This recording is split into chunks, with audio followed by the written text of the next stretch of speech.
Hi bro. Big boss చూస్తున్నారా? అప్పుడప్పుడు చూస్తున్నాం బ్రో. ఎలా అనిపిస్తుంది? అప్పుడప్పుడు బాగుంది అనిపిస్తుంది, అప్పుడప్పుడు చెత్తగా అనిపిస్తుంది.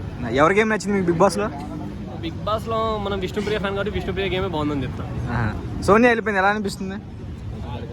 ఒకరు వెళ్ళిపోయినది బాధ కనపడలేము, ఆనందపడలేము. ఎందుకంటే గేమ్ లెక్క ఆడింది. ఇప్పుడు కొన్ని వర్షం తను నెగిటివ్ చెప్పిందంతో మటుకు తను బ్యాడ్ చేయలేం కదా. సో పర్లేదు బ్రో, ఉన్నా వెళ్ళిపోయినంతే. విష్ణుప్రియ లవ్ ట్రాక్ ఎలా అనిపిస్తుంది? లవ్ ట్రాక్ అంటే రియలిస్టిక్ ఉంటే బాగుంటుంది బ్రో, కానీ రియల్ కాదు కదా, గేమ్ పరంగా ఆడుతుంది అంతే. అది అంటే రియల్ అండ్ సీరియస్గా సీతతో గొడవ కూడా చేసింది కదా. గొడవలు అన్నాక కామన్ బ్రో, అమ్మాయి అన్నాక ముద్దు పెడుతుంది, హగ్ ఇస్తుంది. ఇది కూడా అంతే, గొడవలు అన్నాక కూడా కామన్లో ఉంటాయి అంతే. గేమ్ మనకంటే గేమ్ ఎలా ఉంది సార్? పర్లేదు అన్న, బాగానే ఉంది ప్రజెంట్. ఎందుకంటే తనకి సెంటిమెంట్ సీన్స్ వాడుతున్నాడు, బాగానే ఉంది. అంటే హౌస్లో ఉన్న వాళ్ళకి తెలియట్లేదు అతని పవర్ అంతా, ఓటు అంతా వన్ సైడ్ అయిపోతుంది, అతనికే ఓట్లు పడుతున్నాయి. మరి కదా హౌస్లో మాత్రం రెస్పెక్ట్ ఇవ్వట్లేదు అతనికి, చిన్నపిల్లని చేసి ఆడుకుంటున్నారు. అది ఎంతవరకు కరెక్ట్ అవ్వచ్చు? మరి రెస్పెక్ట్ అంటే స్టార్టింగ్లో మన సీజన్ 7 చూస్తే పల్లవి ప్రశాంత్ కూడా అలానే చేశారు. తను సోలోగా సైడ్గా ఎక్కుతూ వెళ్ళిపోయినాడు. ఎవరు ఊహించలే కదా తను గెలుస్తా అని, ఎవరు ఊహించాలి తను గెలుస్తా అని చెప్పి. సో ఇది కూడా అంతే బ్రో, ఎవరు ఊహించింది జరుగుతుంది. బిగ్ బాస్ అంటేనే అంత ఉంటారా టాప్ 5? ఉంటారు బ్రో, కంపల్సరీ ఉంటారు. ఇప్పుడున్న కంటెస్టెంట్లు ఎవరు బాగా ఆడుతున్నారు సార్? విష్ణుప్రియ, నెక్స్ట్ మనకంట అభి, నెక్స్ట్ మన పృథ్వీ, ఇంకా నలుగురే నాకైతే. అంటే నబీల్ ఏం ఆడట్లేదు.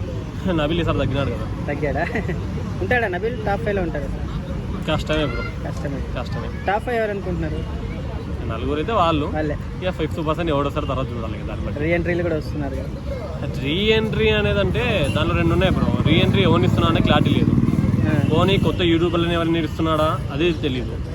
లేదంటావా మన పాత కంటెస్టెంట్లు పెట్టినా అదే అంతే ఉంది. సో ఏదైనా కానీ కొత్త వాళ్ళు అంటే మనం ఇప్పుడు జబర్దస్త్ టీం వాళ్ళని అలాంటి వాళ్ళని తీసుకుంటే ఏదైనా హైప్ అవుతుంది మళ్ళీ బిగ్ బాస్. యష్మి ఎలా ఆడుతుందండి? అట్లా బాగానే లిమిట్లో ఆడుతున్నారు, బాగానే ఆడుతున్నారు. నిఖిల్ గేమ్ ఎలా అనిపిస్తుంది? నాకు అంత పెద్ద ఊహ అనిపించాలి కానీ నార్మల్గా ఉన్నది. పృథ్వీ గేమ్ ఎలా అనిపిస్తుంది?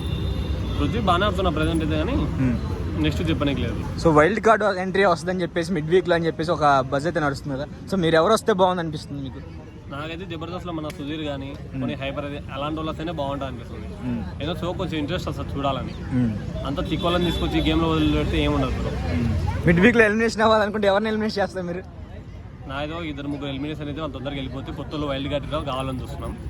అదే ఎవరు వెళ్ళాలనుకుంటున్నారు అసలు? ప్రజెంట్ అయితే మన నైనిక వీళ్ళందరూ ఒక 2-3 ఉన్నారు. వాళ్ళు వెళ్ళిపోతేనే మేము అనుకుంటారు. నైనిక గేమ్ లేదంటారు, అందుకని వెళ్ళిపోవాలనుకున్నారా? ఈసారి తగ్గింది కదా బ్రో, స్టార్టింగ్ బాగున్నా కానీ ఈ మధ్య తగ్గించేసింది గేమ్. ఇంటికి పోవాలని ఆశ ఎక్కువైంది, అందుకే ఇంటికి తొందరగా పంపించేయాలి మరి. Okay thank you. ఓకే.